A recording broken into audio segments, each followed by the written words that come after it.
ยว่ากาบน้ำจับมือทำก็ดังเดินขาดคนเชื่อแล้วผู้ประพันธ์หมดต่อเห็นที่ตาย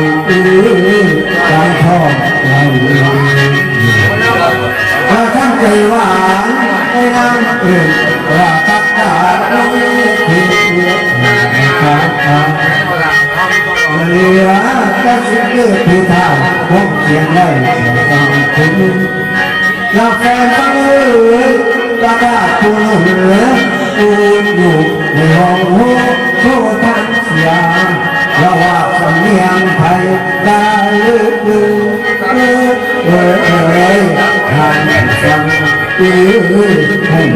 ทางฟังให้ทำได้แล้วพอใจหลานต้องเสือกให้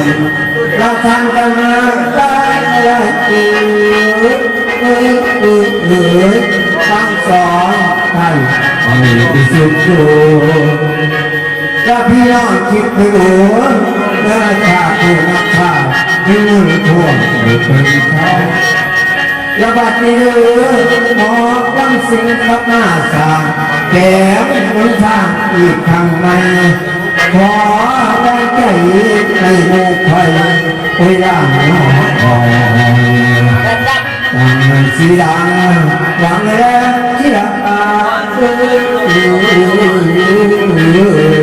โอ้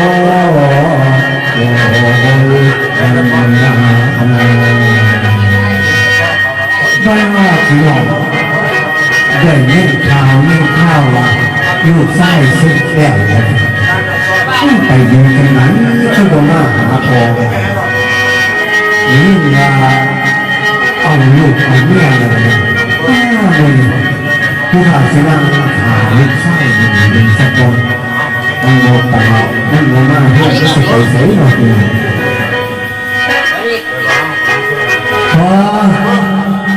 พออยู่ว่าอยู่พอที่สิ่งมันเสียงอยู่เขาอยู่ที่ตลาดครับโอ้เสียงผมว่าผมมาหาพอเลยไปหาผู้สาวในนี้อะไรติดหลังโอ้ยไปหาผู้สาวแล้วเมียเขาอะไรอยู่โอ้มันเป็นคือจังไหนซิวาเนี่ยซิวาอยู่สาวเป็นซิวากาลีเนี่ยสาวกาลีพวกจำนี่ตัวเมียเรา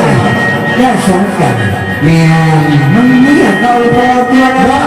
โอ้ยอย่างมันสวยคือนักแข่งมันดี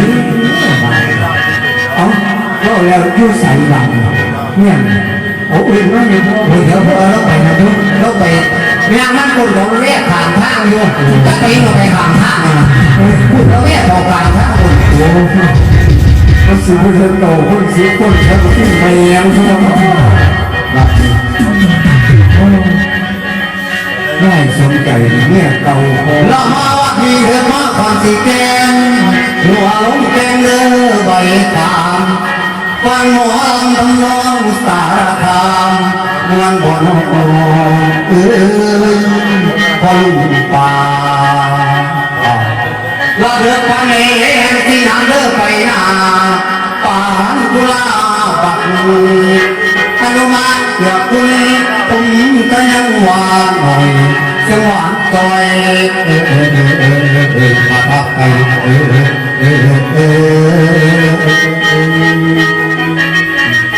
แล้วปีกายนี้ไปล้างอยู่บ้านไปแถวบ้านพญาปูสาวผูมาแม่บักคำโอ้ยเรียกสุ่มสอนผมแทนก่อนอยู่นานสามเมืองสุรินทร์เป็นตาหายสาวพเมมาหลายมาทักไปหูเกี่ยวเที่ยวมาลาละลง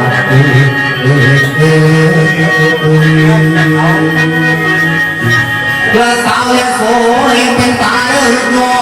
ไปพ่อโยตามถนนสนทนาสามคำลูกพ่อของน้องพรสาวพยองน้องแก่สาวนาเก๋เลื่อนมาเกี่ยง ทำสาวตาสินำกันพี่หมอลำบ่อยากบอกคิดน้ำเจ้า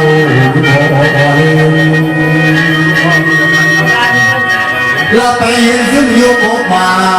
บ่พี่กายไปงานเสียงฟ้าหอบตรงหน้าพอและสาวน้องไทยทาบออยากได้หนูอยากลงเรือไปหยอกเจ้าพาเจ้า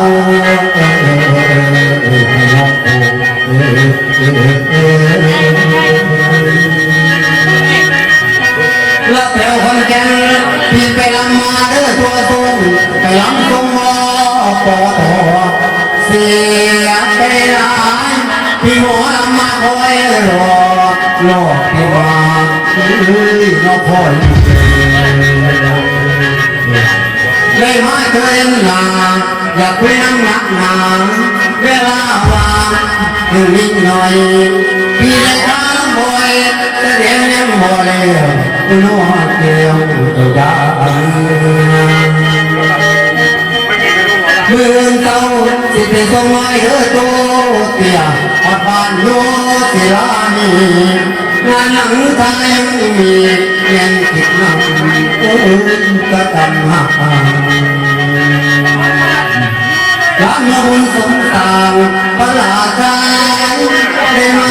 วันเสียมาบุตรสูรับมาขึ้นอยู่ต้องคอยเรียนไปทางนี้สายแดนบังโอ้โอ้โอ้โอ้โอ้หรือแดน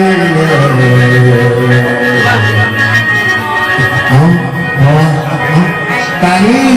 มาแล้วเราลาหานี่ไม่พอเห็นนี่ก็ถามหาอยู่ว่าไอ้ผู้สาวเป็นที่ไหนนะบริจาค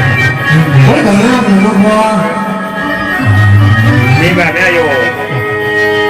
สาวแต่นี่น้ำถือพอเนี่ยข้างตัวเมียนั่นเมียบอกหน้าบอกนั่นแล้วมันน้ำไหนดูว่าคุณก็อยู่รุ่มโอ้ยมาต่างหลายที่พอเลยตอนนี้มาตอนนี้ร้องหมากันเนี่ยนี่คือครับขอบคุณการลิเลียวของทางบ้านที่50 ปีที่มีเป็นพ่อครูแล้วจะง่ายดีมาลืมลูกชายที่เขาเลยโย่ขอรอเนาะลูกชายไม่ต้องรอนะว่าตรงนี้ไม่ต้องเอาตื่นน้ำตาให้นอกพ่อครูลอยแข่งแห้งได้รับแนวแล้วผู้แข่งนี่เป็นเอาว่าถีบยอดเท่าเลยรับไม่ถีบเนี่ยเอาสิลูกหลานถ้าเมียมาเนี่ยเพื่อนสร้างแกงทีดูทีนอนเดี๋ยวพอสิปีกับลูกไผ่เนี่ยลูกจะได้ตรวจมือตรวจสร้างเลยของอย่างนี้ก็จะพอเด้ออาจารย์จะไปก่อนแม่ก่อนสร้างบาไปของน้ำเด้อนักมาปูกันมันก็ชิวว่าเดี๋ยวนี้อยากการีนะมองเห็นปูแล้วนะคิดแค่ข้างในใจเฮ็ดจังไหนเด้นอนไม่ได้คืนสมบัติเก่าประมาณดาวเสียไปแล้วกาลีนะที่แค่ต่อ